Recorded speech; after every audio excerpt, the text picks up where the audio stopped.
Fala, equipe das ideias. Hoje a gente começou o ano de 2025 com tudo. Obviamente a gente tenta trazer diversas pessoas com perfis diferentes e aqui não será diferente. Estamos aqui com um cara de grande peso, de grande representatividade municipal, que teve um papel fundamental na pandemia. Eu acho que através dessa característica todo mundo já deve discernir de quem é a pessoa. Professor, biólogo, doutor, camarada, gente boa, simples, humilde, que tá aí há um bom tempo, numa história aí espetacular, que tem um ano, eu querendo aí esse cara aqui nos estúdios e ele tentando, diante das suas idas e vindas ao nosso município, e hoje ele conseguiu um espaçozinho na sua agenda para a gente compartilhar aí muita história bacana, falar de como tudo começou, como ele chegou. E sem sombra de dúvida, esse cara aqui tem história aqui que vocês vão se amarrar. Seja muito bem-vindo, doutor, amigo, professor Gustavo. Cara. Seja muito bem-vindo, cara. É um prazer ter você aqui, começando o ano de 2025. Não só com sua presença, a gente vai ter aí outra convidada de grande importância para o município. Eu só vou dar um spoiler também. Por favor. Ela é daqui da cidade, ela é tatuadora, foi muito bem conhecida aí nacionalmente, ganhou diversos prêmios.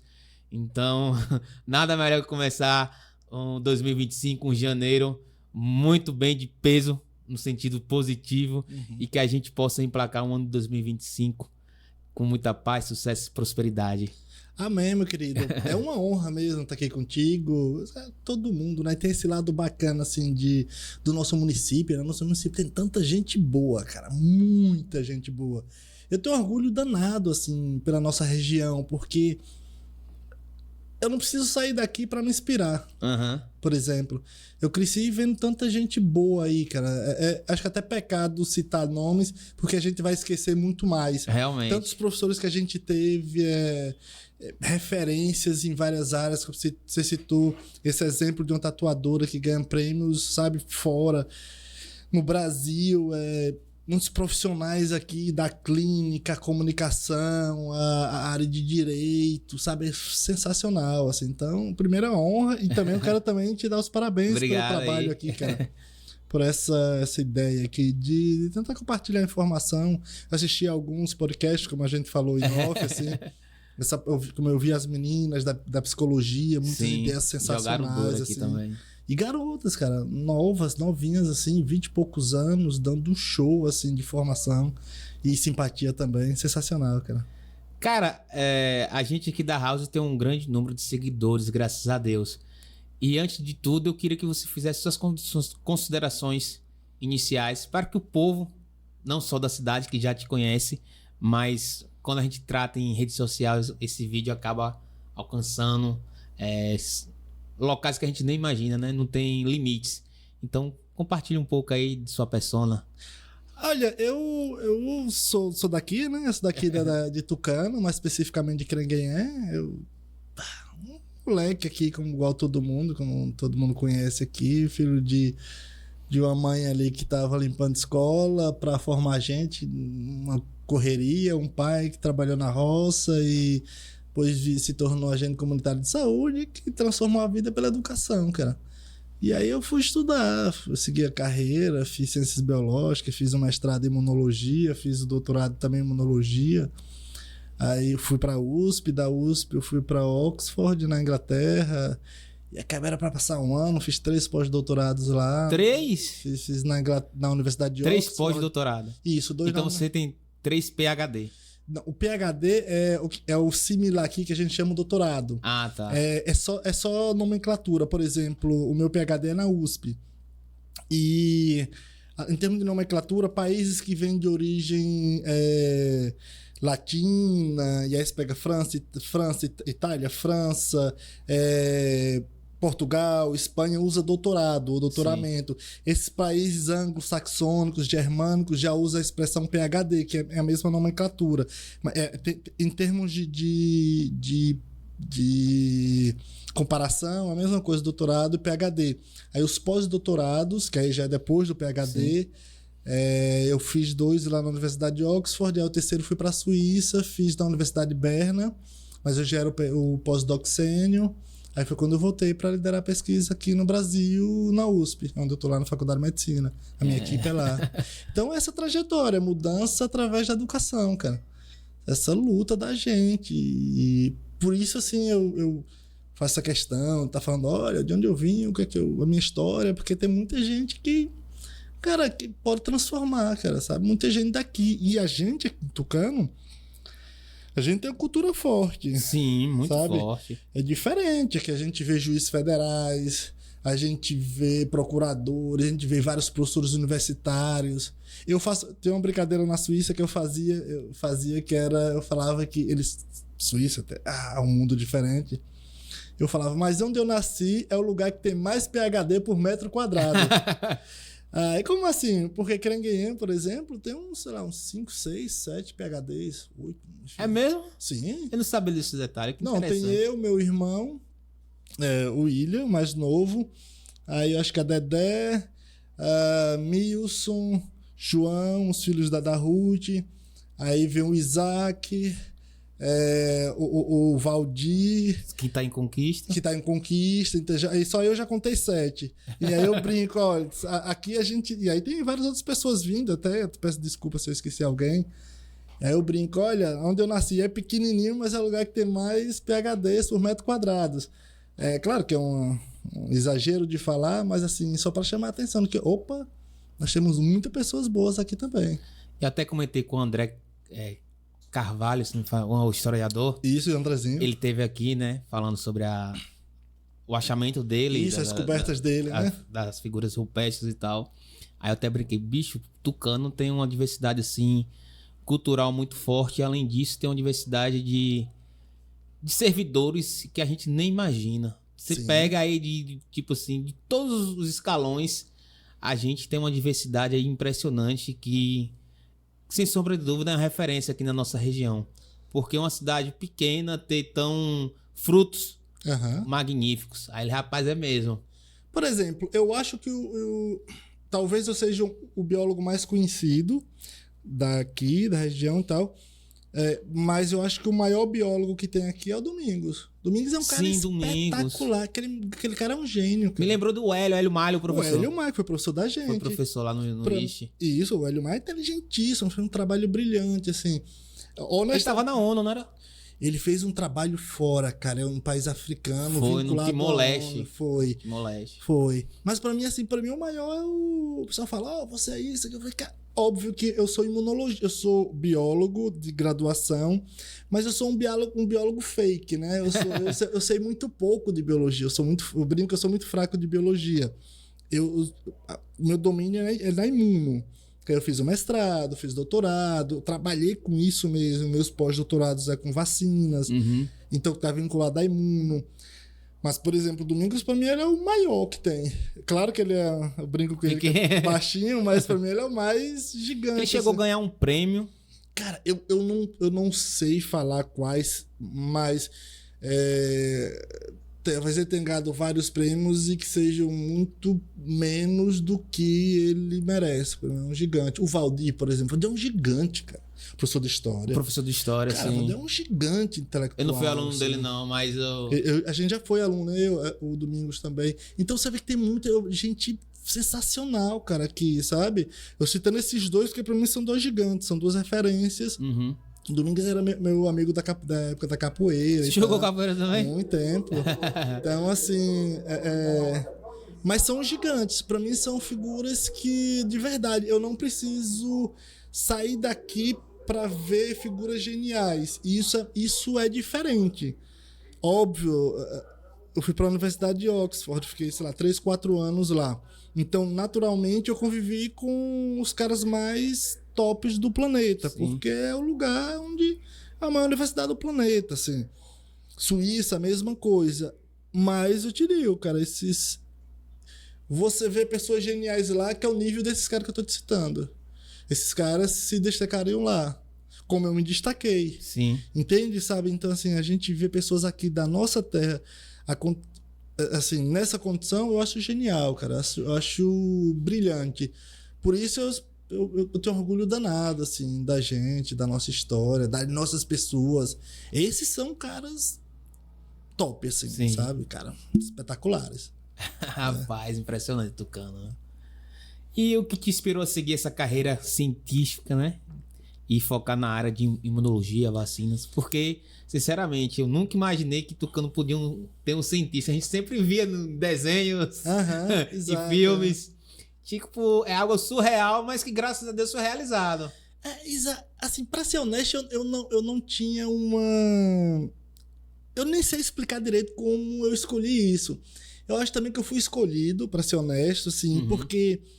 Teoricamente, eu seguiria uma trajetória como muitos da gente aqui, porque eu nasci em Crenguém, mas eu fui morar em Euclides da Cunha aos 15 anos, que é um lugar que eu adoro, cara. Eu sempre brinco que eu sou tuca cumbense, porque eu adoro Euclides da Cunha, assim, eu tenho uma paixão diferente por Euclides, porque eu vivi muita coisa lá, sabe?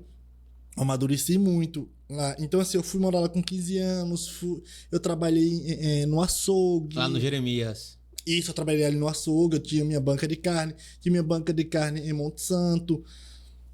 Então, nessa fase, até os 18, 19 anos, eu estava trabalhando. Então, meio que não tinha uma trajetória para educação. A educação foi mais observando outras pessoas. Opa, aqui dá para eu seguir um caminho diferente. E aí foi quando eu larguei tudo e fui procurando. Por isso que eu comentei, cara, vai se descobrindo.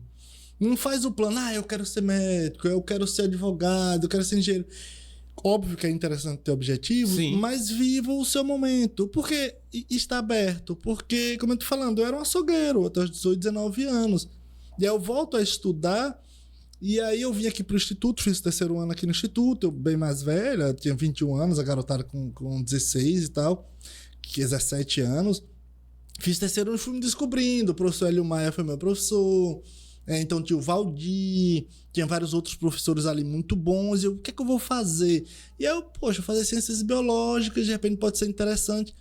Ali na universidade eu encontrei pessoas importantes, mas um deles, assim, acho que mudou a trajetória da minha vida, foi o professor Arthur. Ele viu algumas capacidades em mim que eu não via. Ele tava de drone, né? Tava vendo de cima. Exatamente. Pode ser, ele viu algumas capacidades que eu não tinha essa noção. E, você tem uma capacidade científica diferente. E aí isso em Senhor do Bonfim, já na universidade. Porque eu não tinha condições de estudar em Salvador. Essa era a grande questão. Tinha um salário de manhã, limpando escola, painho ali na agricultura, né? Na agricultura, e depois se tornou agente comunitário de saúde, mas sabe que é um salário mínimo, não dá, cara. É muito pouco. Então eu fui para Senhor do Bonfim. E esse cara, esse professor, ele é um pesquisador da Fiocruz. Isso. Tá. E ele foi pra lá dar aula, ficou exatamente o tempo que eu cheguei, foi o tempo que ele chegou, cara. e ele saiu quando eu saí. Então, assim, ele via coisas que... Opa, cara, você é um cara diferente, você tem aptidões, habilidades, você tem que ir pra Salvador, tem que ir pra Federal, tem que ir pra Fiocruz. E aí eu fui. E aí foi natural, Fiocruz, aí já fui pra USP, aí USP, Oxford, de Suíça, foi meio que as coisas foram acontecendo. Eu não me vi, eu vou fazer isso. No caminho eu enxergava. Algumas pessoas me enxergavam, como você falou, viu de drone, né? Algumas pessoas enxergavam e eu fui aproveitando as oportunidades. E aí, por isso que eu acabei me tornando cientista, mas eu não programei. Mas eu vivi o momento que eu tava, sabe? Na universidade, no mestrado, doutorados, pós-doutorados. Eu acho que isso foi uma diferença considerável, sabe? E que grande diferença, hein? Cara, é especial, cara. Sabe, é especial, porque... tá aqui, antes de vir pra cá, tava ali em Crenguém, lá na roça e tal, com o painho, colocando... É lá onde você se recarrega as energias, né? Porque é onde a gente vive, é de onde eu sou, na verdade, né? Eu sou daqui, eu sou esse cara daqui, tipo... Seus pais são natural do Crenguém, hein? São os dois de Crenguém. Eu também, nasci lá. Entendi. Nasci lá. E como foi esse processo de desenvolvimento da vacina do Covid-19 e quais foram os principais desafios enfrentados? Cara, desenvolver vacina é uma coisa interessante. Não só para... Até fiz um artigo, saiu um artigo publicado agora da minha equipe, né? eu sou coordenador, óbvio, então fica ali o último nome e tal. E aí, assim, com vacina Covid, mas tem vários outros também, né? Para Zika, chikungunya, eu trabalho com várias aplicações porque eu trabalho com desenvolvimento tecnológico. Entendi. As pessoas geralmente veem, olha, a vacina está sendo testada em seres humanos. Mas a gente desenvolve a tecnologia lá atrás. Por exemplo, essa vacina de Oxford. A gente estava lá em 2014, cara, quando estava lá em Oxford, trabalhando com essa tecnologia para aplicar para outro coronavírus, o MERS, chikungunya. A gente aplicava chikungunya. Em meu caso, por exemplo, aplicava para malária. Então, assim, eu trabalho com o desenvolvimento da tecnologia, com a construção.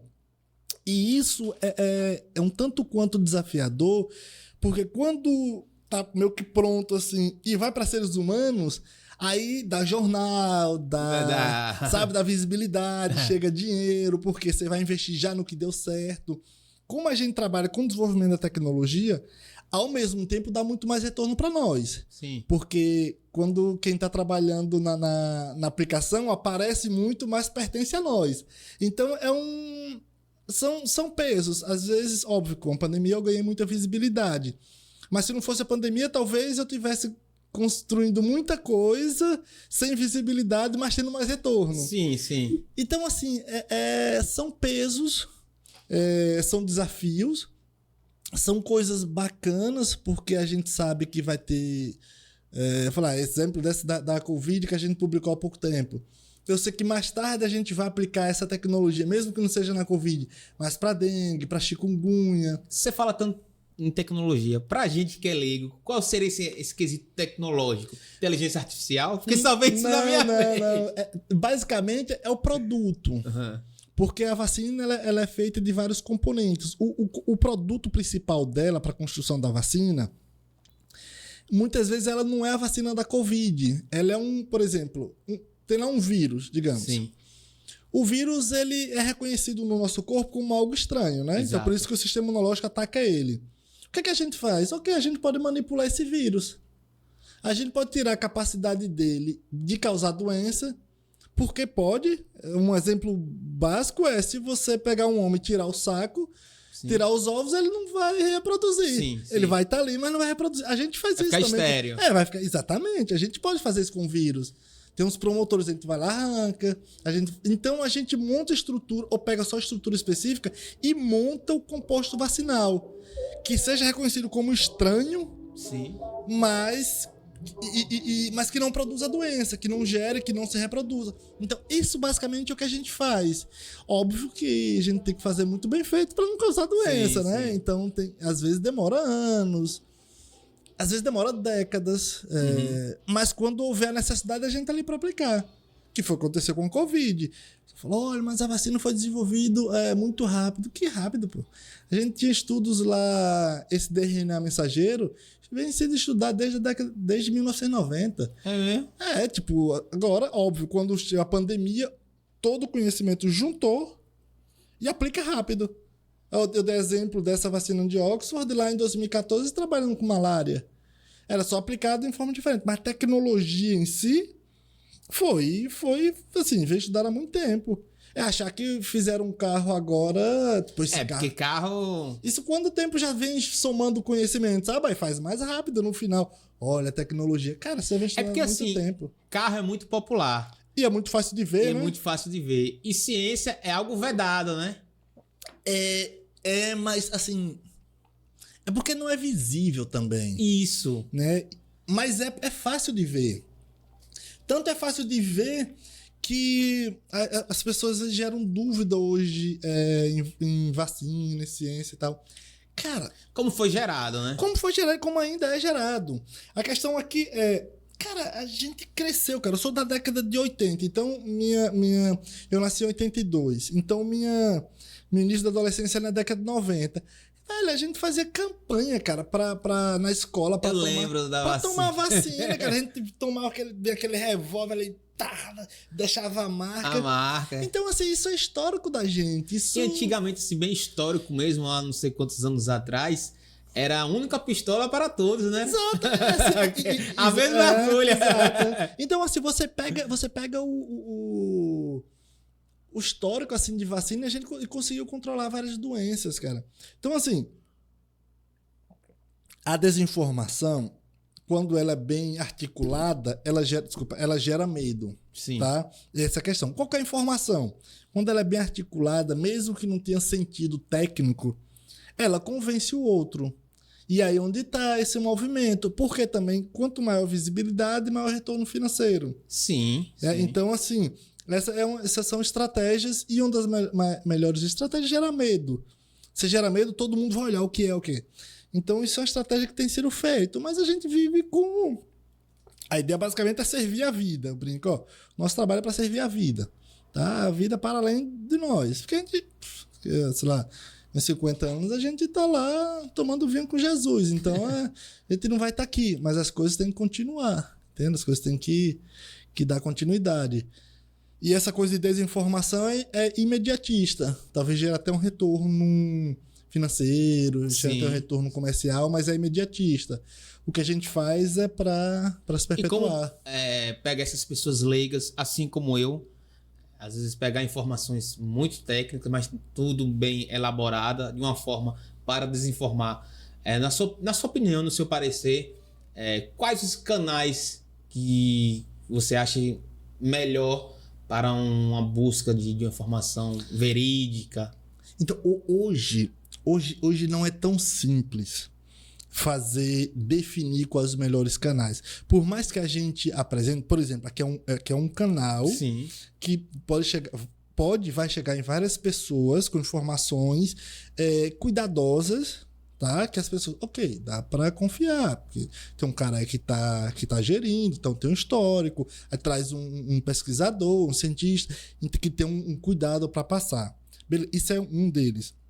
Mas hoje em dia é complicado você falar especificamente. Por quê? O TikTok não funciona. Cara, o TikTok chega em tanta gente que muitas vezes dá para chegar numa comunidade e trabalhos que eu acho que isso as gestões têm falhado muito. Eu falo nos diversos tipos de gestões de saúde, porque é feito muito por pessoas que nem eu, que da academia e tal. Ok, para mim favorece, eu tenho facilidade de me comunicar com as pessoas, porque como eu falei, cara, eu tava cortando carne, eu tava trabalhando na feira. Então, ao mesmo tempo que eu tenho a academia, a universidade, eu tenho esse outro lado social. O discernimento de lidar com o público. Exato. Justamente porque você teve um comércio e tal. E assim, eu venho só do povão mesmo. Assim, então, assim, isso facilita. Mas na academia, na universidade, não. A gente é treinado para entender o assunto tecnicamente. E até quando faz os treinamentos de comunicação, eu acho às vezes engraçado.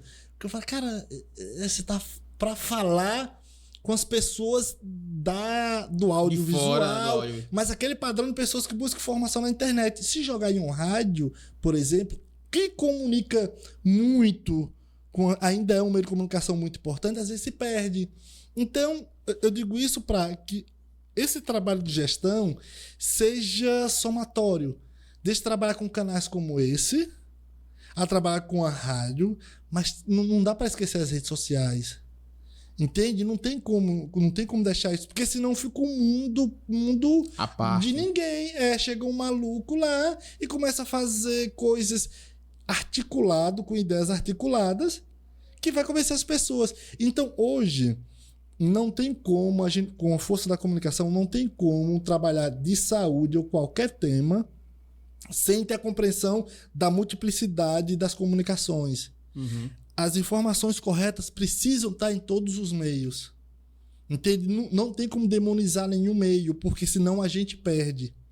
Sabe? A gente precisa ter essa capacidade de entender, olha, todos os meios de comunicação alcançam pessoas. Então a gente precisa utilizar todos eles para chegar ao máximo de pessoas possíveis com informações verídicas. Senão a gente vai sempre trabalhar para contrapor, olha, para responder às desinformações. A gente precisa antecipar. Excelente.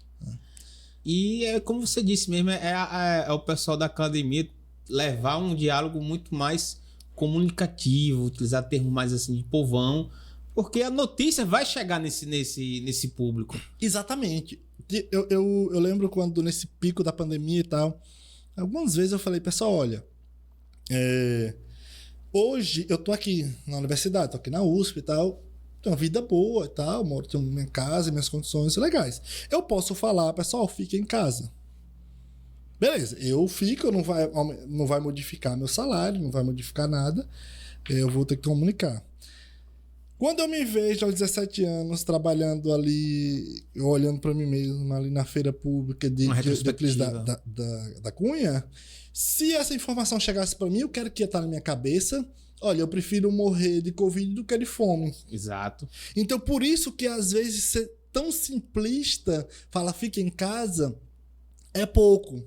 A gente precisa falar fica em casa, mas lutar para que as gestões possibilitem as pessoas ficarem em casa. Precisa falar, olha, a gente precisa, é uma luta, as pessoas precisam ficar em casa? Preciso, por quê? Senão a chance de você, se você for infectado e não morrer, você vai passar a morte para outra pessoa. Isso é um fato, sabe? Agora, o que é que está acontecendo para que as pessoas consigam ficar em casa? Por isso você tem que ter, às vezes, um olhar político. Sim. As pessoas falavam, doutor, não fala de política, não fala... Pessoal, não adianta só falar fique em casa. As pessoas vão falar, eu prefiro morrer de Covid do que de fome. Então você precisa ter um olhar político, uma briga política, para que o sistema favoreça as pessoas ficarem em casa.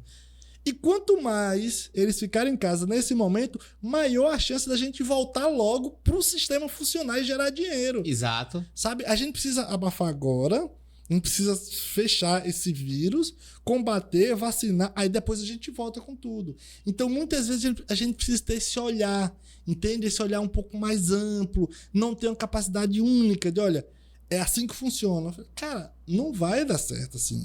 A gente precisa ter um olhar mais amplo, a gente precisa ter uma capacidade de enxergar diversas vertentes. E eu acho que a universidade é sensacional, cara, sensacional. É uma evolução natural.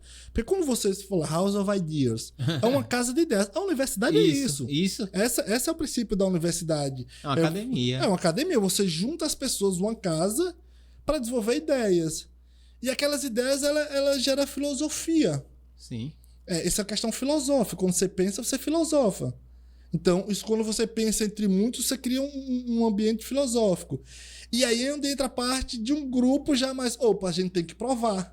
Essa filosofia. Aí entra já o grupo das ciências, que é a extensão da filosofia, que é, opa, essa é uma ideia, mas ela é provável? Então a gente precisa experimentar. E isso, a academia é sensacional. Isso é... O pensamento humano, ele é questionador, ele é de testar, de observar e tal. E por isso que essa parte de casas de ideias, esse é o princípio da universidade. Mas a gente tem que tomar um cuidado para a gente não elitizar, que foi acontecer com as universidades. Um ambiente de elite, eu sou doutor, sou mestre, sou PhD. Aí começa aquela... Jogo de ego. E aí você fica, poxa, mas a ideia de filosófica de evolução, de aprender mais, de buscar mais ideias, de montar uma estrutura dessa aqui que chegue a alguém em um lugar, qualquer lugar do planeta. Isso é ciência. Isso é filosofia que vai ser testada e aí vem essa parte de engenharia e constrói. Entende? Por isso que a gente tem que ter esse cuidado, comunicar com as pessoas, mostrar a importância, sabe? Olha, se você tá aí, a gente tá indo e vindo, sem preocupação de surtos epidêmicos, é por causa da vacina. Se você está com dor de cabeça, você vai em uma farmácia, tá ali, isso é ciência. Se você consegue pegar um carro e transportar um avião, isso é um trabalho de engenharia através de estudo científico, que tiver um estudo filosófico antes disso, alguém fala, eu quero voar. Exato. Entende? Santos Dumont vai... Não, mas dá para ir? Dá, então vou montar. Então, esse pensamento é importante, essa inteligência humana é importante, mas não pode se desconectar. E qual foi a experiência mais marcante durante o período de mestrado e doutorado no exterior? Assim, o período de formação no exterior, para mim, foi Oxford. Uhum. Foi lá na Inglaterra. Na Inglaterra. Foram 3 anos e meio, assim, muito intensos. Não tem uma coisa... Foi dos meus... O inglês é exigente? Mas universidades como a Universidade de Oxford, ele é mais do que inglês. Porque você vê, eu sentava, tinha ali um indiano, um mexicano, brasileiro. Tribos, né? Inglês, isso. Então, chinês, americano. Então, você junta muita coisa. Universidades como essa, ela é muito maior do que uma ideia inglesa. Tanto que tem uma coisa interessante que me marcou, você falando essa questão de marcar, foi quando eu cheguei na Inglaterra. Quando eu fui para morar. Eu já tinha ido antes, mas a passeio, ou alguma colaboração. E aí mostrei meu passaporte e tal, e a moça policial, você tá vindo fazer o que aqui? Eu falei, não, eu sou pesquisador, tô indo pra Universidade de Oxford e tal. O rosto dela, a fisionomia mudou. Pô, seja bem-vindo, com cuidado comigo. Eu falei, você vai fazer o quê? Eu falei, eu trabalho com desenvolvimento de vacina, eu vou fazer isso. Cara, a fisionomia dela mudou, assim, seja bem-vindo, aquele cuidado com a gente. Sabe? Eu falei, olha, eu vou... Ela, como é que você vai fazer pra ir lá? Vou pegar o trem e tal. Não precisa. Vai pra ali, pega o ônibus. Com todo... Você já vai parar próximo do seu endereço aqui e tal. Então isso foi uma coisa que me marcou. Foi quando eu cheguei na Inglaterra. E a intensidade do que eu vivi. Tá? Isso pra mim foi uma coisa... Cara, sensacional, assim, de grandeza intelectual, de compreender. Falei, caramba, há pouco tempo eu tava ali na feira pública, sabe? No sertão, e agora eu tô aqui na Universidade de Oxford, a maior do planeta. Poxa, Oxford, fica aquela briga, Oxford, Cambridge e Harvard. As 3 universidades maiores do mundo, assim. Porque quando eu fui pra Suíça, foi um pouco diferente. Quando eu fui da Suíça, eu brincava, já era meio com Lorde Inglês, sabe? Nascido no sertão, assim. Eu já tinha uma vivência muito grande no exterior e tal, e eu brincava com o pessoal, falei, cara, eu tô com um apartamento em frente aos Alpes suíços, então já tem aquela, sabe, aquela coisa impressionante, mas já não me impressionava mais. Eu já não tinha, beleza, pra mim já era tudo normal, eu trabalhava lá no hospital, rotina eu já não tinha, eu só percebi da Suíça uma vez que eu tava em Paris, eu saí de lá, fui pra Paris e achei que tava chegando num lugar de terceiro mundo. Achando as coisas baratas e tal. Falei, opa, tem alguma coisa errada aqui. que a Suíça é um mundo à parte. A Suíça realmente a Suíça é um mundo à parte, cara. Se você acha, Estados Unidos, Inglaterra, Suíça é um mundo à parte. Eles vivem uma bolha ali de grandeza extrema e que não tem nada a ver com a realidade do planeta. Então, às vezes eu ia pra França e achava barato. Eu ia pra Alemanha e achava que estava num país barato. Agora, você falando assim que teve nesses países todos, como foi assim o seu processo de aprendizagem, de falar inglês ou outras línguas? Cara, inglês não foi tão complexo. Eu já tinha uma base bacana. Agora, óbvio que o inglês avançado da gente aqui é muito limitado pro dia a dia. A gente, às vezes, tem um inglês avançado para viver um momento turístico. Ali a gente se vira, mas para o dia a dia em que você tem que olhar a xícara, falar, conversar sobre cálculos, falar sobre o protocolo, o que é que vai fazer, ver os animais, vai testar em seres humanos, isso é diferente. Então, os 6 primeiros meses foram difíceis. Mas assim, minha cabeça ela é muito intensa. Pelo menos foi, né? Agora eu tô um pouquinho mais não tão assim, acho que eu tô me sentindo, às vezes eu brinco que eu tô me sentindo um pouco velho. Aí minha esposa diz, não, cara, você já tá mais maduro e tal. De que eu sempre fui muito intenso, assim, se é pra fazer, eu faço. Custe o que custar. Então, assim, se é pra chegar na Suíça e trabalhar com isso, eu vou e faço. Ponto. Então, assim, eu não tinha muito limite. Se era pra ficar sábado ou domingo, às vezes eu tava, sei lá, Natal, Ano Novo, lá no laboratório, eu sozinho. E pronto, se era pra fazer, eu fazia. Eu nunca me dei limites. Sabe? Então isso me favorecia. Sempre me favoreceu ao crescimento.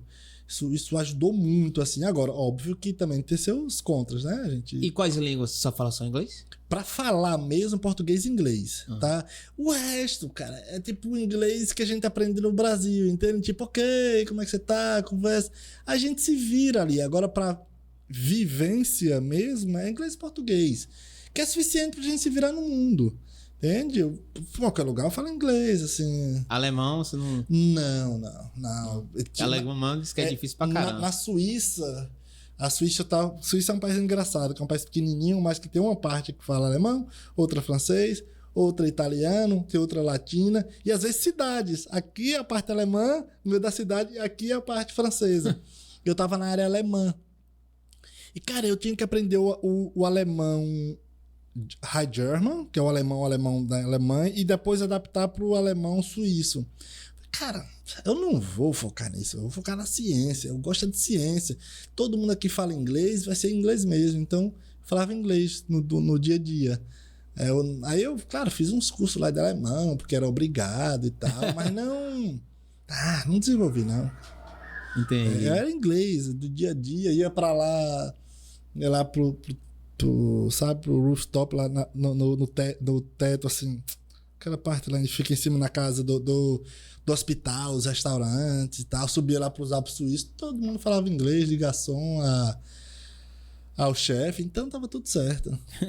E de que forma o Brasil pode incentivar e valorizar a ciência e seus pesquisadores? Cara, quando perceber que o Brasil só vai se tornar um país de primeiro mundo quando tiver ciência pesada. Quanto isso vai ser uma encheção de linguiça. Você acha que vai ser difícil isso? Vai. A nossa geração não vai alcançar isso, não. Não vai mesmo. A gente vai... Essa luta da gente, incentivar... Às vezes eu me exponho pessoalmente, eu falo da minha história, para falar, olha, ok, vamos lá, vamos para a ciência. Mas o objetivo final é esse. Essa comunicação, essa conexão com as pessoas para trazer para a ciência, para ter olhar para a ciência, é para que tenha esse final.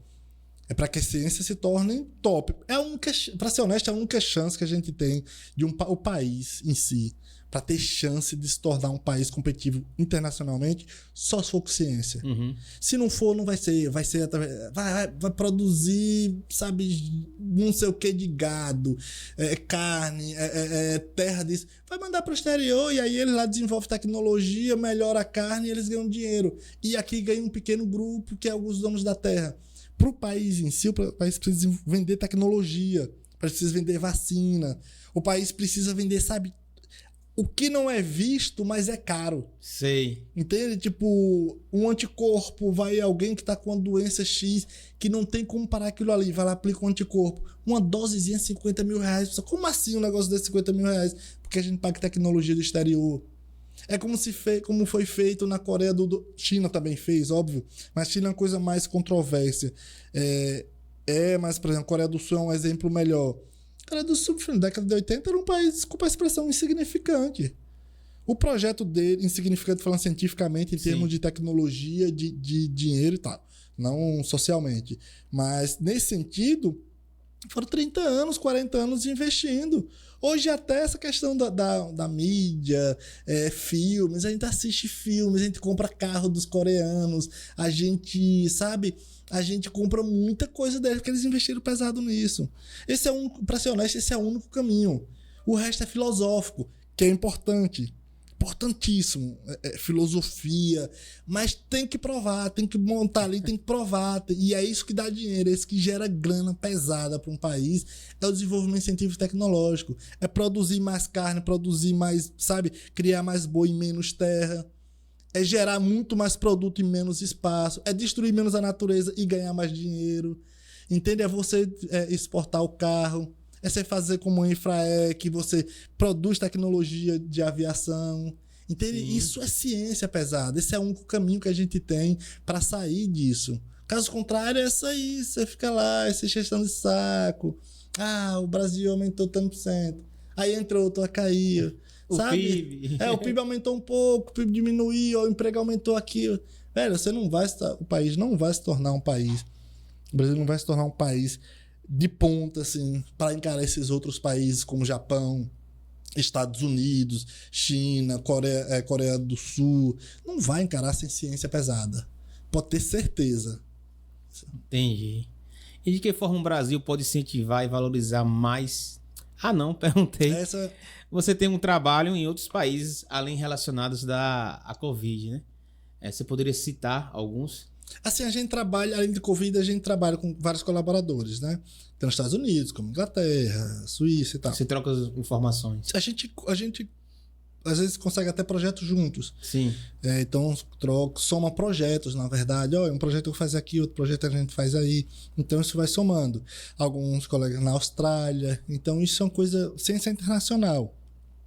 Então, a aplicação é diversa. do meu grupo em si, que eu coordeno, é com doenças infecto-contagiosas, especificamente as arboviroses, que são os vírus transmitidos por artrópodes, como mosquito. Então, assim, por exemplo, chikungunya, zika, dengue, esse é da minha área. Mas a tecnologia, por exemplo, a gente conseguiu uns projetos gigantes no INCO. Embora eu não seja dessa área de doença cardiovascular, eu tenho um PhD em doença cardiovascular, então eu entendo um pouco dessa área. Então a gente faz os trabalhos também para vacinas para infarto e tal. A gente aplica nisso. Então são múltiplas aplicações, mas a minha base em si são essas viroses. Esse é meu mundo, assim. Mas a gente tem vários projetos, vários lugares do mundo, com várias aplicações, sabe? Tem muita coisa andando. E como faz para vocês captar dinheiro, tanto nacionalmente, internacionalmente? Como é que funcionam esses investimentos? Primeiro você tem que ter bons projetos, boas ideias e convencer, né? Convencer, Porque aí você vai e ser bem articulado, né? Às vezes tem muitos bons projetos, tá com a cabeça aberta de achar que... Às vezes não achar que a gente é bom demais, porque a gente sempre vai encontrar alguém que é melhor que a gente, nem que seja em uma área vai ser melhor. Então, assim, essa soma. E tá bem localizado. Essa é uma coisa importante. A gente tá localizado na USP, em São Paulo. Isso favorece a gente, que lá tem a FAPESP, Fundação para a Pesquisa do Estado de São Paulo, que eles depositam muito dinheiro na ciência. E não sofre tanta oscilação nacional. Dependendo do governo, oscila muito para mais, para menos, aí começa essa bagunça. E como a gente tem muitas colaborações, então às vezes a gente consegue dinheiro por aqui, mas aí já tem fundações que financiam mesmo internacionalmente, então às vezes a gente consegue internacionalmente. Isso, então, essa é a soma. Além de ter excelentes projetos, óbvio que tem que ter boa formação, né? Você Sim. não tem como... eu vou submeter uma coisa se você não se preparou. Alguém vai até olhar o projeto e falar que alguém fez para ele. E muitas vezes o cara é bom. Uhum. Mas se ele não tem uma boa formação, ele não vai convencer. Alguém olha meu currículo, opa, ele é da USP, ele estudou em Oxford, ele estudou na Suíça. Aí já vou dar uma atenção maior, que é uma das primeiras coisas que faz. Então, essa soma inteira, se além de ter uma boa formação, bons projetos, tá bem articulado, bem conectado, tá posicionado em um ambiente bacana e tal. Então, isso é o que faz com que a gente consiga fazer os projetos andarem. Porque os projetos que a gente faz são caros. Sim. São caros. Ciência Você é cara. poderia, falar assim, um valor pra gente ter essa noção? Tá, beleza. A gente conseguiu um projeto de 9,4 milhões. Caramba. Então, é só um projeto. Então, assim, é coisa muito, cara, muita grana. Um projeto para uma vacina lá de doença cardiovascular. Só um projeto. Então, é coisa... Óbvio que, nacionalmente, isso não é comum, tá? Mesmo isso não é comum. Quando a gente consegue 1 milhão, 2 milhões, a gente tá feliz pra caramba. Tá? A gente já pega os projetos ali e é óbvio que o dinheiro não é meu, Gustavo, mas assim, o projeto andando em si. A gente já fica muito feliz, mas quando a gente consegue uns projetos, 5, 10 milhões, 20 milhões, aí fica feliz pra caramba, porque a gente já contrata pessoas, põe as coisas andam mais rápido. Mas pra conseguir isso, dependendo do lugar que você tá, é difícil, cara. Difícil. As pessoas, consegui 100 mil reais, consegui 200 mil reais, é muito bom, mas para fazer o tipo de pesquisa que a gente faz não dá para fazer. Você vai fazer um trabalho numa comunidade, trabalhar com plantas, identificação, caracterização, ok. Você vai fazer com essa parte de sei lá, vai fazer um trabalho com, sabe, para identificar, caracterizar, mas que não vai experimentar, beleza, isso dá. Mas para fazer esse tipo de trabalho, esquece. É um mundo diferente. Só que ao mesmo tempo é muito desafiador. Sim. Porque a gente tem que estar sempre lutando pelo topo. Se a gente desce, não faz nada. Ou faz muito pouco, fica uma coisinha, beleza. Que é o que em algum momento vai acontecer comigo. Eu espero que depois de 60. Porque aí foda-se. Tipo, beleza, já fiz uma baita carreira. Agora eu vou pra roça. Vou dar palestra, isso, me chama pra dar uma palestra, tipo assim, somei um monte de experiência de 30, 40 anos. Esse é o meu objetivo, pra ser honesto. Tá na roça, sair daqui só pra, vou ali na Suíça dar uma palestra, vou ali na Inglaterra dar uma palestra e voltar. Sabe, vou fazer isso, vou dar uma aula, vou lá dar minha aula e volto. Chegar um momento isso vai acontecer. Sim. Eu espero que não agora, porque eu acho que agora eu tô no auge, bem trabalhando e nesse ritmo. Mas, sei lá, em 20 anos, por exemplo, nem a pau eu vou estar nesse ritmo que eu tô hoje. Eu não sei se eu vou estar 20, 30 anos, 60, 70 anos. Embora meus colegas, meus pares, que estão com 70 anos, não querem largar nem a pau. Fico todo maluco, assim, de pra um trabalho. Se vai pra roça, fico louco, já querem voltar, querem trabalhar e tal. Eu não sei, mas eu tenho esse vínculo com a roça. Então é uma coisa que eu quero tá fazendo, sabe? Sair daqui só pra dar uma palestra. Tô tentando discernir aqui como é o seu espaço de trabalho. Deve ter alguns equipamentos assim meio malucos assim que a gente... Não! Meu espaço de trabalho é aqui, cara, na minha cabeça. Às vezes, esse é meu espaço de trabalho. A estrutura é importante, mas essa é a coisa, house of ideas. Aqui é minha casa de trabalho. Uhum. Eu fico no escritório, tem equipe trabalhando. Claro que tem uns equipamentos caríssimos e tal, e a equipe aqui tá botando a mão na obra, assim, sabe? Eles estão fazendo. Eu vou mais quando é pontual. Tem coisa comum que todo mundo faz. É quando a coisa mais complicada, aí eu entro. Uhum. Coisa que gera mais problemas, aí eu entro. Mas aqui é meu espaço de trabalho. O escritório, eu não tô nem aí, cara, se vai ter uma estrutura. Tá, eu preciso estar com isso aqui bem. Bem pra eu identificar problemas e solucionar. E aí construir coisas. Essa é a coisa. Essa é a parte da que inclusive que eu mais gosto. Gosto dessa parte, assim, embora, poxa, algumas pessoas, isso não é vida e tal. Cara, isso que é vida. Não, mas você tá vivendo isso o tempo inteiro. Então eu falei, cara, é isso que eu gosto. É o que você gosta. Sabe? Isso me faz bem, isso me excita, assim, deixa doidaço, assim, de falar. Eu falei, cara, nunca botei um cigarro na minha boca, porque minha cabeça já é uma loucura, velho. Sabe? E eu gosto disso, eu gosto de sentar ali, escrever, montar, pegar. Eu participo de muitas bancas de seleções, leio e vou lá discutir. Alguém vai terminar o doutorado, eu vou lá avaliar. Então, assim, eu gosto disso, acho isso sensacional. Então, esse é meu espaço de trabalho, sabe? Entendi. E assim, os equipamentos assim, que não pode faltar no laboratório? Depende do tipo de laboratório. Então, por exemplo, laboratórios que a gente faz, você trabalhar com imunoensaios, fazer ELISA para detectar se a pessoa tem anticorpos, tipo de anticorpo, essas coisas, simplificando. Então, coisa que todo mundo vai ter. Um PCR, alguém lá vai fazer, então chega um vírus lá, então tem que amplificar ele e ver. Então, esse tipo de equipamento sempre tem. Fazer lavagem e tal. Agora tem uns que são mais caros. Aí é uma luta pra conseguir, sabe? Processo. É um processo. Que às vezes equipamentos que 2 milhões, 1 milhão. É fora do mais simples. Não. Uns bons assim, dá pra pegar de 1 milhão, 2 milhões. Agora, isso se a gente importar, porque se for comprar aqui, a gente paga o dobro. Sim. Por causa do imposto, sabe?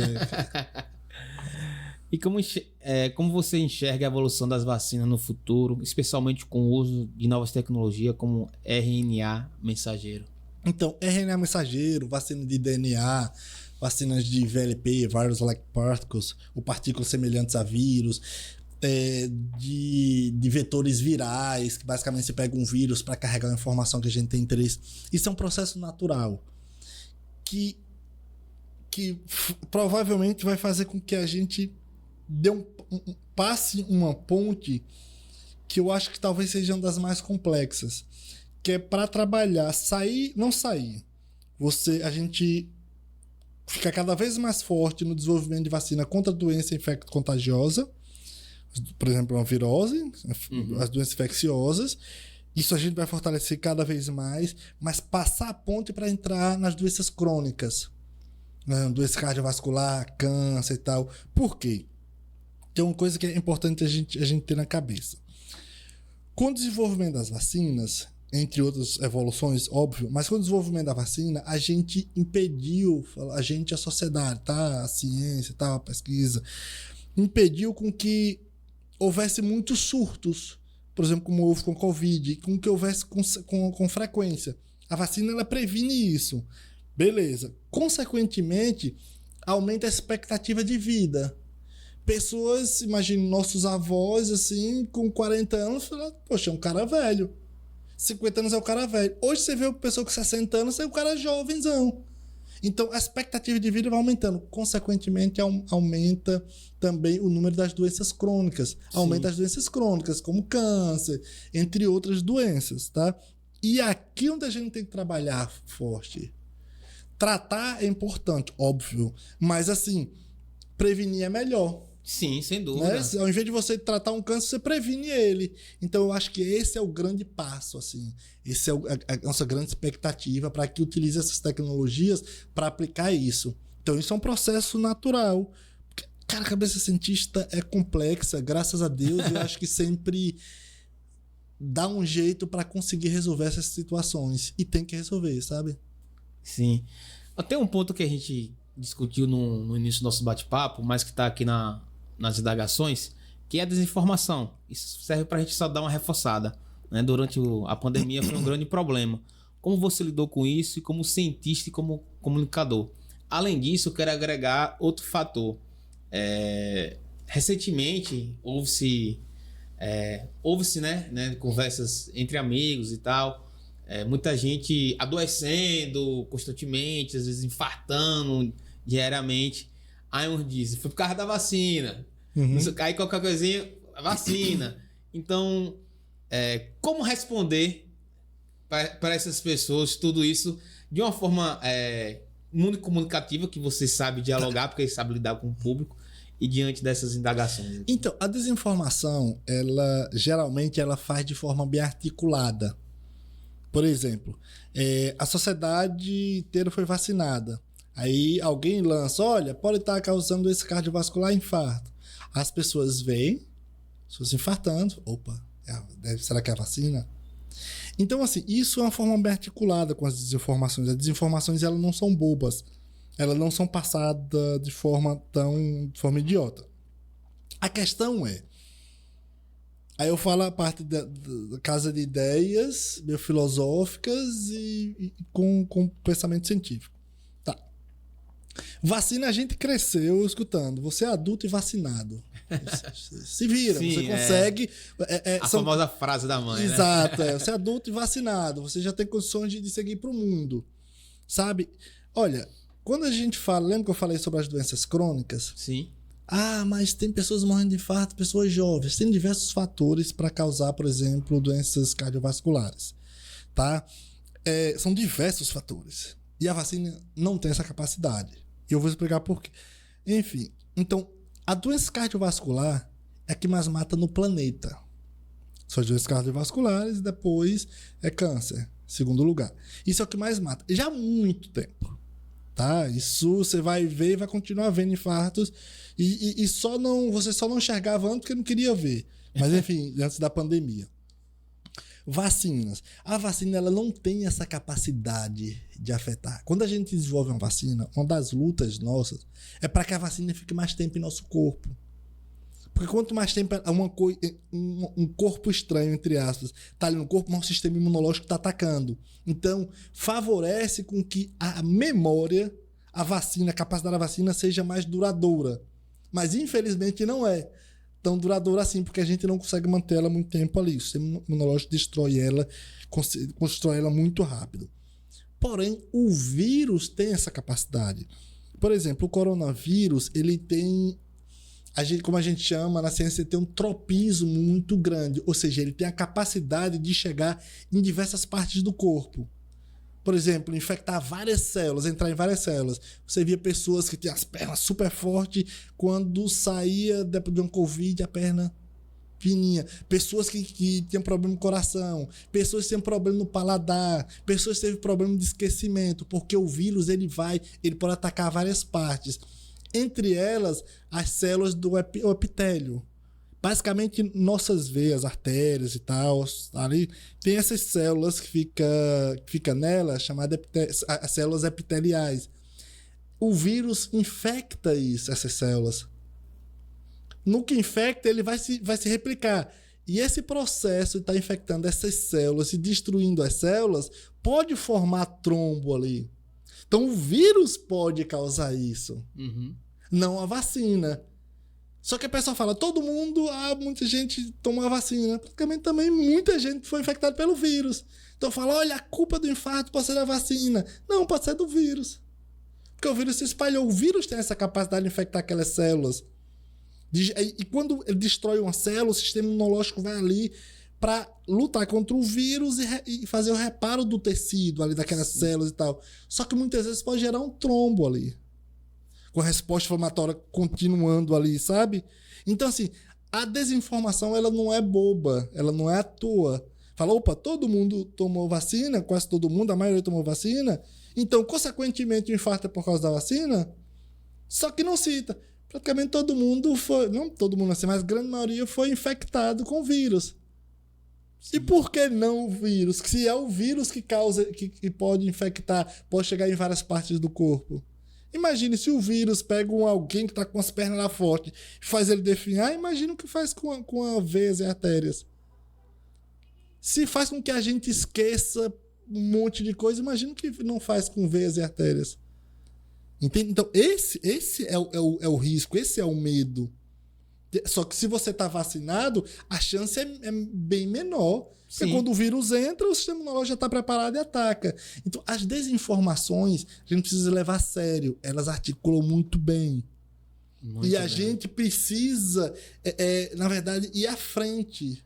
Não está sempre combatendo. A gente precisa antecipar as desinformações com informação. Como aconteceu historicamente com vacinas. Essas coisas, é adulto e vacinado. Isso pega e é legal pegar. Opa, tem que tomar vacina. Olha, se você não tomar vacina, seu filho pode ter paralisia. Todo mundo lá vacinando. Seu filho ou você pode ter algum infarto aqui. Toma cuidado. A vacina causa infarto? Pelo contrário, pode prevenir. Entende? Então, as informações é muito nesse caminho. As desinformações são bem articuladas e muito bem conectadas porque gera medo. Sim. Né? Mas a gente precisa trabalhar muito, mas muito nessa questão de informar, de antecipar as desinformações. É que para você informar para aquela desinformação que está de forma equivocada, mentirosa. Gasta muito e o resultado não é o mesmo, cara. Não é o mesmo nem a pau. O estrago já foi feito, cara. É um trabalho. Então, assim, precisa antecipar isso. E isso não tem jeito. Precisa utilizar todas as formas de comunicação. Todas as formas. Da rádio, ao audiovisual, das mídias alternativas. Por exemplo, isso aqui, as mídias tradicionais, como a televisão. Uhum. Então, não tem como. Precisa somar mesmo. As redes sociais, como TikTok, Instagram, Facebook, YouTube. Precisa trabalhar consideravelmente nisso. Realmente. É uma luta, mas é necessário. É necessário, realmente.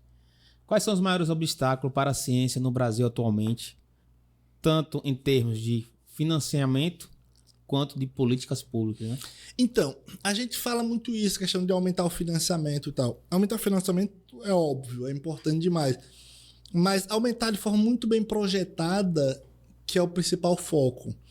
Isso, quando fala de forma projetada, precisa ter um padrão de investimento. Todo investimento que você faz, você precisa entender que você precisa ter um retorno. Você investe em retorno, investe em retorno. Sim. Essa sim é a vida. Assim, você não compra, eu vou comprar isso aqui, eu preciso ter um retorno. Às vezes imediato. Ou de planos. Mediano.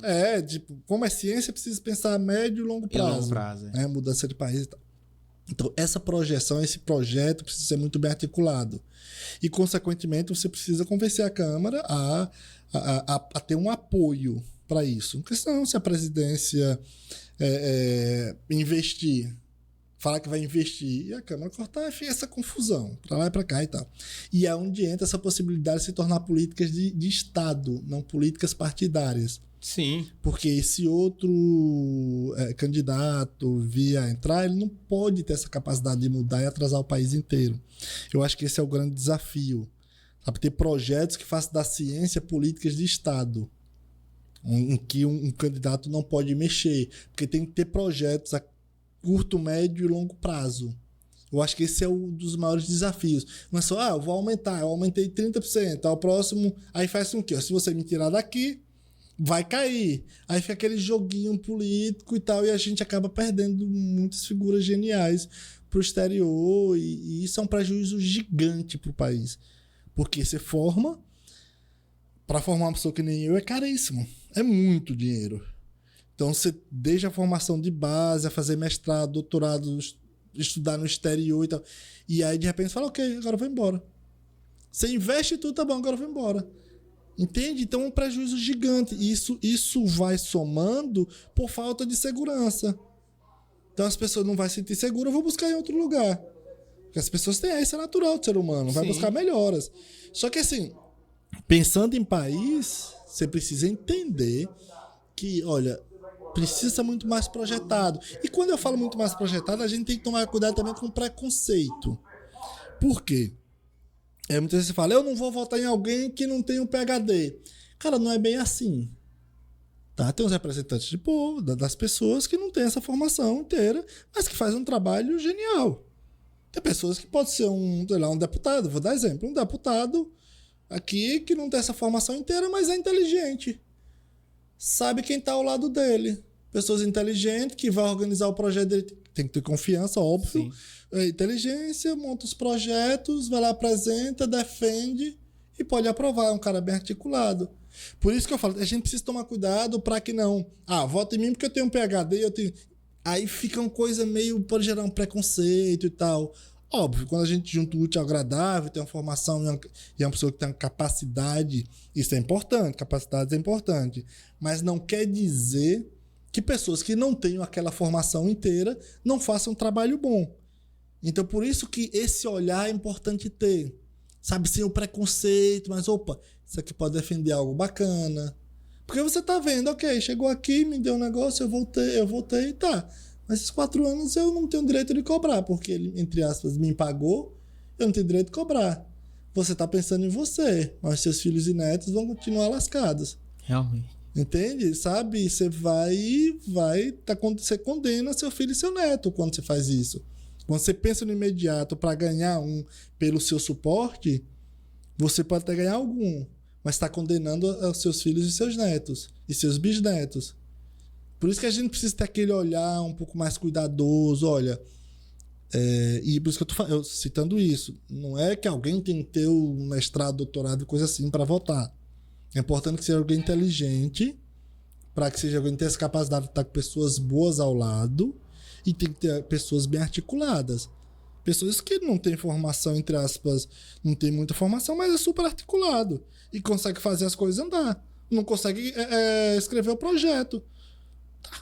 Eu escrevo o projeto para várias pessoas, vários políticos bem conhecidos. Liga, a gente conversa, escreve o projeto e articula, faz isso. Então, assim, a gente consegue fazer o trabalho. Agora, esses caras são articulados. Realmente. Eu não sou o cara político. Você fala, você fala, engraçado. Não, você dá pra entrar na política. Eu falo, sou cientista, cara. Sou comunicador, eu gosto da política, mas eu não sou político. Sim. Entende? Tipo, eu não sou um político profissional. Eu me conecto muito com políticos, mas eu não sou um candidato. Eu não sou aquela pessoa que vai estar ali. Eu sou cientista, eu sou da ciência. Gosto de me comunicar, gosto de fazer projetos. Mas aqueles caras são políticos. Então eu contribuo para que eles tentem fazer uma política melhor. Essa basicamente é a ideia. E que conselhos você daria para os jovens que sonham em seguir a sua carreira científica, estudar fora do país? Rapaz, e também se tornar um cientista. Exato, óbvio, claro. Rapaz, eu acho que é mais a questão de ir se descobrindo no processo. Porque quando você vai se descobrindo nesse processo, eu acho que as coisas são mais sólidas. Porque muitas vezes a gente projeta, eu quero ir para Oxford, beleza. Aí vai nesse processo ter uma oportunidade para ir para os Estados Unidos. Eu não vou porque eu vou para Oxford? Claro que não. De repente lá pode ser um ambiente onde lá numa universidade nos Estados Unidos pode ser um ambiente que você pode crescer tanto, que você nem imagina.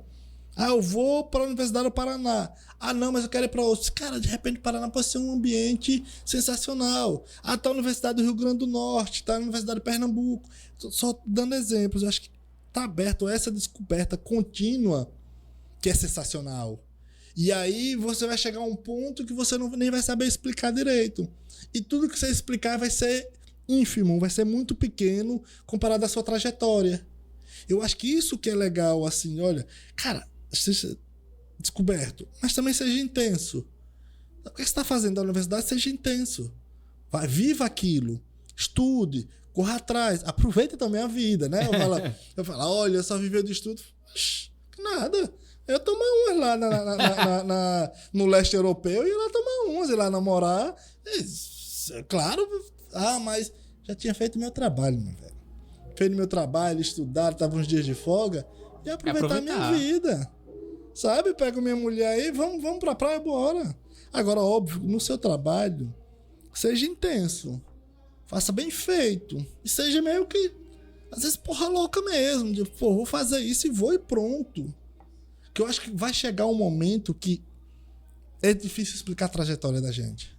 Por mais que a gente busque o motivo, tem tantos fatores que contribuem pra gente chegar a isso que é difícil de explicar. Mas só acontece se a gente tá ali, se a gente é intenso, se a gente tá vivendo, se a gente tá lidando com tudo com um objetivo bem claro, o objetivo de crescer. Os caminhos, esteja aberto a caminhar aí para caminhos que possam ser diferentes daqueles que a gente imagina. Eu acho que essa intensidade, essa objetividade vai levar a lugares que a gente não tem noção, cara. Você imagina há 20 anos se eu falasse que eu ia fazer isso, ou que eu ia ser maluco, né? Se eu não imaginava que eu ia estar num estúdio, né? Na minha produtora. Exato. Não tem como, cara. Eu falo, vou estudar em Oxford. Os amigos falam, pronto, tá, já bebeu demais, sabe? Tipo, vou estudar na USP. Tá, aceita aí. Tá bebendo muito, fica indo quieto. Então, eu acho que essa intensidade, essa correria, essa busca e ter a capacidade de discernir o que é certo, o que é errado. Porque tem coisas que é certo e que é errado. Todo mundo sabe. Se você chegar ali, atropelar alguém e matar alguém, você tá errado. Não tem, né? Não tem, o que é certo. Filosófico, mas vai pra parte prática. Sim. Né? Tem coisas que são práticas, você precisa discernir. Saber com quem se envolve, o que faz. Você tá no seu dia a dia. Você sabe as contas que tem que pagar, que chega todo mês, você sabe o pai e a mãe que você tem, sabe o que tem que fazer, sabe que tem que dar limites, mas sabe que tem que ter limites. Então, tá nessa correria, buscando. Embora, só para finalizar, você não precisa de um PhD para ser feliz. Isso é coisa importante. Você não precisa estudar na Inglaterra para ser feliz. Entenda, às vezes, o que você quer. Eu posso ser um direcionamento, posso ser uma referência, um espelho. Olha, eu quero seguir uma trajetória aqui nesse cara, esse cara fez tem uma trajetória bonita, o cara que saiu daqui, de Crenguém, a mãe assim, pai, chegou aqui, beleza, pode seguir, mas você não precisa isso para ser feliz. Muitas vezes você pode fazer algo aqui na nossa terra e ser feliz e contribuir muito. Então isso também é importante, você não precisa estar na televisão para ser feliz. Agora, óbvio, se você quer ser algo que te encanta, beleza, luta. Então, eu acho que é muito isso, você compreender, olha, eu posso fazer isso, às vezes meus filhos podem fazer isso, mas se não quiser, ele também pode fazer outras coisas boas. Pode ser feliz e pode ajudar muito. Então, esse discernimento é importante. Eu fiz isso, mas não quer dizer que outros meus amigos, meus colegas, você, por exemplo, que já se conhece há um tempão, desde o instituto, quando eu estava dando aula. Você foi meu professor. Foi, fez a professor, exatamente. Então você não precisa fazer isso para se tornar um grande homem. Sim. Agora, óbvio, se você quer, se você consegue chegar a essas pessoas, você consegue falar, olha, você quer isso, cara? Olha um exemplo aqui. O Gustavo é um exemplo. Você pode fazer isso. Esse é só um exemplo e ver as palavras dele. Mas se ele falar, eu não quero, então vamos ver o que você quer, que você pode ser feliz. Você vai ter seus filhos, ou não também. Beleza? Você quer ter seus filhos. Olha aqui, vamos fazer isso. Você quer aqui? Vamos trabalhar? Vamos. Tem vários caminhos. Dá para ser feliz e dá para contribuir. Isso eu não tenho dúvida. Mas também você pode voar. Não tenho dúvida. Qual é a sua maior esperança em relação ao impacto da ciência na sociedade nos próximos anos? Cara, servir a quem realmente merece, a quem realmente paga. É que servir a vida. A vida é que paga tudo. Quando eu falo vida, nos mais diversos aspectos. Uma planta que libera uma substância que nos faz bem, que gera uma fruta e nos faz bem, ele está pagando essa conta inteira. A pessoa que está na limpeza ali está pagando essa conta inteira. E pagar não é só questão dinheiro, esse dinheiro que a gente conhece. É o que mantém a vida, que mantém todo o sistema funcionando. Sabe? Eu acho que é isso que merece. Algumas pessoas conseguem muito dinheiro. mas acaba fazendo algo que atrapalha a vida num contexto mais amplo, sabe? É você ter a capacidade de se movimentar, você ir e vir, você ter segurança, você ter uma boa alimentação, você ter a medicação quando necessário, não tá tendo surtos. Eu acho que isso é a função da ciência. E a função da ciência, entende? A ciência não é uma vida por si só. A ciência é o resultado do ser humano. Essa é a diferença nossa para os demais animais. Tá? A gente consegue fazer ciência, os demais animais não. Uhum. Entende? Então a gente consegue fazer ciência pura, aplicada, mas tem que servir a vida. Se a gente teve essa dádiva para fazer ciência, a gente precisa fazer para servir a vida num contexto mais amplo. Sabe? A gente precisa ter essa noção. Acho que essa é a grande esperança de servir a vida nos mais diversos aspectos. Sabe? Acho que isso é um pouco filosófico, óbvio, mas que eu acho linda. A filosofia é sensacional, é a nossa base. Se você pensa, você filosofa, tá? Então, assim, nesse sentido, sim. Mas, assim, entender que nós somos os animais que conseguimos fazer ciência. Isso é uma dádiva, isso é um presente. Entende? Então, a gente precisa servir aquilo que nos mantém, que é a vida num todo. Sabe? Acho que isso é minha esperança de vida. Não só nos próximos anos, mas de vida. Acho que isso é talvez o que enche mais meu coração, sabe? Que até nas brigas eu consigo entender que pode ser pra isso, sabe? Que estão brigando, nervoso, e briga com outro, aí eu depois me arrependo. E aí engraçado que eu brigo assim, aí depois putz, eu não fico com raiva durante... Eu brinco que eu não fico com raiva de alguém durante 2 dias, 3 dias. Eu fico aquela coisa nervosa, mas não fico com raiva durante muito tempo, né? Aí, mas depois eu pedi desculpa, porque a vida é muito maior do que isso, tal. Às vezes, quando passa da linha, óbvio que a pessoa que passa da linha tem que pagar, né? Se alguém chega, botou arma em você, a pessoa tem que pagar. Por isso, tem um sistema que leva a isso. A pessoa tem que pagar. Se alguém chegar, pegou o seu... botou arma em você, roubou você, sei lá, dando um exemplo, tá? Você tem que pagar, óbvio. Mas eu não vou ficar mais com raiva, eu vou matar ele. Já não dá mais pra mim, sabe? Uhum. É diferente. Então acho que essa é a grande coisa da ciência, servir a vida, sabe? Massa. E pra gente fechar aqui já quase nosso bate-papo. Cara, como é que você foi parar no caldeirão do Hulk lá na guerra? Rapaz, foi uma onda aquilo ali, tá? Quando a gente conversou a primeira vez sobre isso, eu falei, não vou porque... Porque também tem a questão da vaidade. Isso foi uma vaidade minha. Eu falei, não vou porque eu vou me expor. Pô, eu já sou um cara bem conhecido, já sou um cara, tipo... que tem um prestígio muito grande e tal. Então eu vou pra lá, vou errar coisas, que eu também sou lerdo em várias coisas simples. Às vezes eu sei muita coisa complexa, mas coisas simples eu esqueço, eu me passo e tal. Eu passar vergonha e tal, e eu não quero ter essa vergonha em minha trajetória. Ao mesmo tempo, conversando com as pessoas, assim, até lá no Projac uma vez, o pessoal da Globo mesmo, eles foram muito bacanas comigo.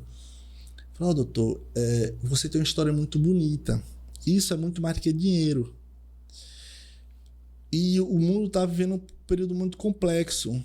As pessoas precisam mais de esperança, você precisa inspirar pessoas. E você inspira muitas pessoas. Você chega nas pessoas com o seu jeito, tá engraçado. Quando eu fiz um período de media training, foi rapidão, o pessoal... Cara, é isso que inspira as pessoas, conecta as pessoas. Nós não vamos te treinar porque é seu. Você trabalhava na feira, o cara que se tornou um PhD. Então isso é seu. E foi isso que eles me chamaram a atenção. Aí eu falei, cara, eu não vou por causa da minha arrogância, porque era isso que estava impedindo eu ir. Eu falei, vamos. Cara, mas foi sensacional, cara. Me diverti muito, assim, conversar. Luciano Huck foi muito gentil. As pessoas foram muito gentis comigo, assim. Assim, eu vou te falar que eu tenho muita sorte pra isso. Não tem nenhum lugar, cara, da comunicação. Band, Globo, até a Jovem Pan. O pessoal critica muito. Cara, eu me dou muito bem com eles, cara, sabe? Mas... eles são assim, cara, sempre foram muito gentis comigo, cara, pra ser honesto, assim. Desde o grupo lá do Pânico, a galera. Zoando lá. Zoando, a gente E você levando na maior. Numa boa, cara. Eu sacaneava com eles. Então, assim, eu tenho essa sorte deles terem sido muito gentis comigo. E aí foi assim que aconteceu, cara. Eu decidi, cara, eu não vou. Óbvio que tem muitas instruções. Olha, aqui você fica com medo. Aqui pode ser pegadinha. Ali você pode. Tome cuidado com aquilo. E aí, quando você tá com aquilo tudo, às vezes dá uma insegurança. Que coisa que às vezes é óbvio, você fica insegura. Fala, será que tá querendo é uma pegadinha? Será que. Sabe? Mas, cara, foi sensacional. Foi muito, muito mais que o dinheiro. Ele gerou uma repercussão, uma conexão muito grande com as pessoas. Sabe? Sim.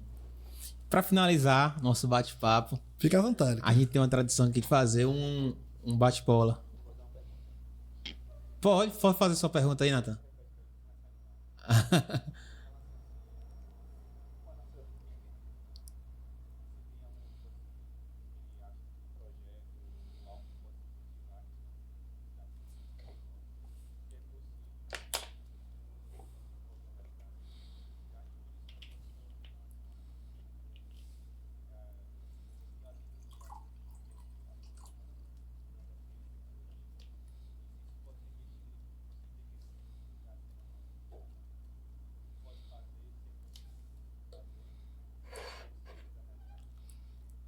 Bom, pessoal, Nathan fez uma boa pergunta aqui, que eu vou compartilhar. Então, Nathan está perguntando se você falou muito em ciência para o Brasil se desenvolver e crescer quanto ciência e tecnologia. Ele quer saber se existe a possibilidade, através desses pilares, Tucano ou cidades parecidas como Tucano possam desenvolver bastante através dessa conjuntura, né? Ciência e tecnologia. Eu não acho que só pode como deve. Esse talvez seja o caminho. A gente não pode viver só de grandes centros populacional e tal. Isso que o Nathan chamou a atenção é essencial, na verdade. Se a gente quiser se tornar um país grande, precisa ter um olhar para isso.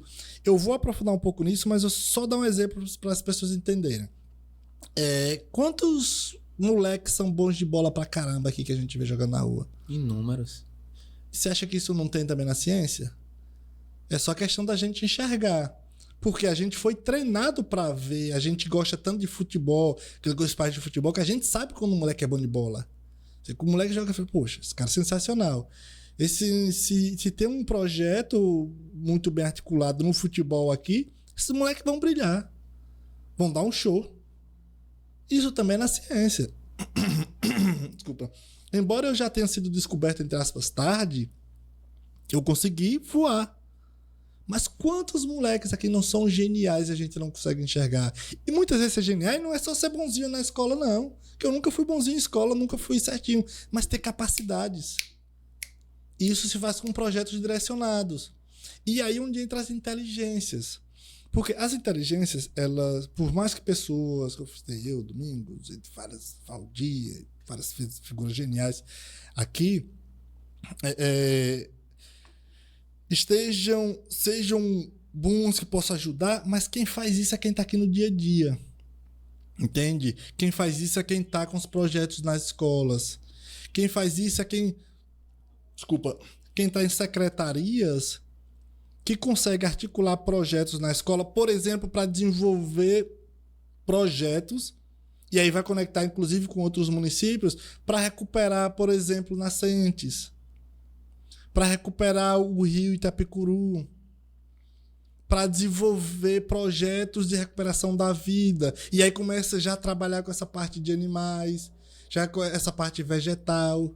E aí, entre esses trabalhos escolares, mas não é trabalho escolar apenas naquele período de feira da ciência. Sim. Que aí faz isso. Aquilo ali é só um momento onde você vai mostrar algo. Mas você está desenvolvendo continuamente. E isso faz com que vai obrigar a lugares como esse estar conectado a universidades. Por exemplo, aqui, Euclides da Cunha tem o curso de agronomia. Na UNEB. Na UNEB daqui, a Universidade do Estado da Bahia, tem um curso de agronomia. Esses cursos de agronomia precisa estar conectado aos municípios. Precisa estar muito bem articulado. E o município tem que investir nisso. Para a universidade é maravilhoso, E para o município também. É uma mão dupla. Sabe? Então, eu só dei esse exemplo, mas tem vários trabalhos, vários projetos. E aí onde precisa das inteligências. Entende? As secretarias são extremamente importantes. Por exemplo, ele fala, o prefeito precisa fazer isso. Não espere que um prefeito tenha essa capacidade intelectual inteira. Eu não estou falando do daqui em si. Tá? O prefeito ele é um gestor. Se ele bota na secretaria do meio ambiente ali, aquele cara tem que saber meio ambiente. Ele é técnico. Ele é técnico, aquele cara tem que saber. Ele precisa estar conectado com o prefeito, tô dando exemplo, chegar lá e falar, precisa convencer, nós precisamos fazer isso aqui. Óbvio que um bom técnico, um bom player, ele sempre tem que pedir um pouco a mais. Isso. E o prefeito, eu tô dando exemplo, ele vai dar um pouco a menos, mas chega no meio termo. Isso, mas ele precisa consenso. projetar para que isso aconteça. Na saúde, no meio ambiente, nas ciências química, física, biológica, matemática, nas ciências humanas. Então ele precisa ter estudos muito bem articulados. Eu acho que muitas secretarias, pessoal, é um olhar diferente, cara. Secretarias e ministérios têm que ser pessoas diferentes. Não pode ser pessoas comuns. Tá? Beleza, você volta pro prefeito ali, tá ok. O prefeito tem que ter a capacidade de escolher a galera da secretaria muito boa. Entende? A pessoa da secretaria tem que saber fazer um trabalho direito. E esse trabalho de articulação precisa ser muito bem feito. Muito bem feito mesmo. Ter os projetos e as pessoas que desenvolvam o projeto e articulem bem para aplicar a curto, médio prazo é essencial. E isso eu dei exemplo do futebol. Você vê moleques que você fala, esses caras é bom. Eu olhava pra mim e falei, não tem um futuro no futebol. Entende? Aí eu olhava, mas você vê outros moleques da ciência. Falei, esse moleque pode ser bom. Aí tem a questão da universidade. Isso faz com que ele tenha chamado de iniciação científica. Iniciação científica pode começar já no ensino médio, com esses projetos, vinculado a universidades, que aí essa garotada pode voar. Então tem diversos caminhos. Eu acho que o ponto, assim, dessa parte de projeção, de trabalho, de conexão, é muito secretarias, cara. Que são os ministérios, por exemplo. As secretarias tem que ser diferente. Isso, Secretaria de Saúde tem que entender.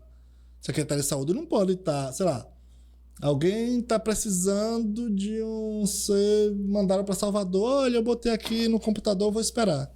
Você tem que ser articulado, velho. Senão não vai. Não vai ficar aqui, vai morrer, vai ficar aí. Ou quando for, a coisa já está bem complicada. Já não tem mais. Você tem que ser bem articulado. Secretaria tem que ser bem articulada. Meio ambiente. Você tem que ter habilidades. Como você falou da ciência. Isso. Como é que vocês conseguem esses projetos grandes? Cara, não é preenchendo coisa no computador. Você tem que ser bem articulado. Network. Tem que ser. Tem que ser, além da inteligência, montar os projetos, tem que ser bem articulado, botar as pessoas certas, tirar na hora certa. Se está atrapalhando, tchau. Desculpa, eu te amo, essa parte humana e tal, mas aqui a gente tem objetivo. O objetivo é a gente ter alcançado. Aí, meu irmão, beleza. Tem que ser alcançado. Bem claro o objetivo. Meu irmão mais novo, William, conhece o cara? Eu amo meu irmão mais novo, mas ele era objetivo, mano. Você tem que, hoje, graças a Deus, ele tá voando, fez PhD dele, tá numa posição muito boa. Ele é formado em quê? Ele fez geografia aqui na UNEB, aí fez geografia física lá na USP, mestrado, doutorado. Também foi para a Universidade de Colômbia, nos Estados Unidos, em Nova York. Ele trabalha lá com essa parte de geoprocessamento e referenciamento. O cara trabalha muito, assim. Mas, assim, nunca trabalha. Assim, eu fui meio pai dele, assim, sabe?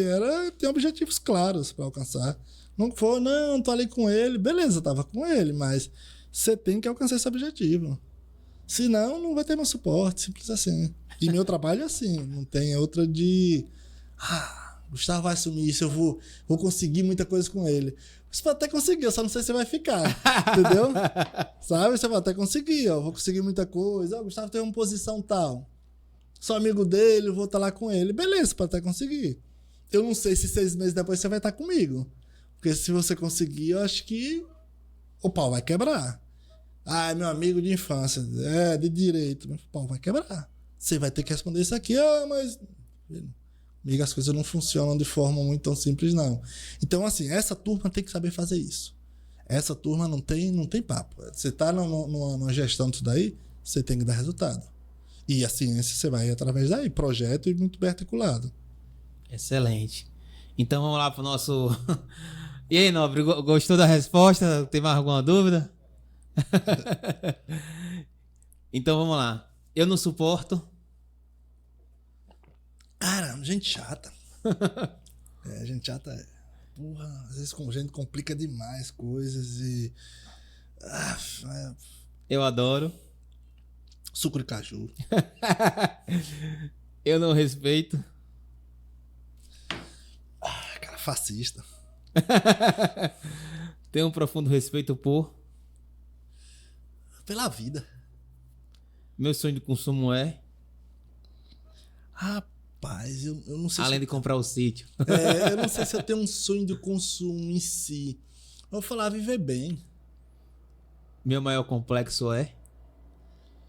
Putz, minha cabeça é complexa, cara. Não sei. Me controlar. Me controlar no sentido das minhas ideias. Sim. Às vezes eu fico descontrolado, eu quero fazer alguma coisa e não interrompo. Até trabalho em si. Acho que isso é uma das coisas mais complicadas. Morro de rir quando... Quando junto com os amigos falo besteira. Aí, meu velho, O que eu menos gosto de mim? que eu menos gosto em mim... Boa pergunta, velho. Eu não sei, eu acho a minha ansiedade. Mas gosto da minha ansiedade. Só que ao mesmo tempo, quando eu falo isso, eu sou o que eu sou por causa da minha ansiedade também. Tipo,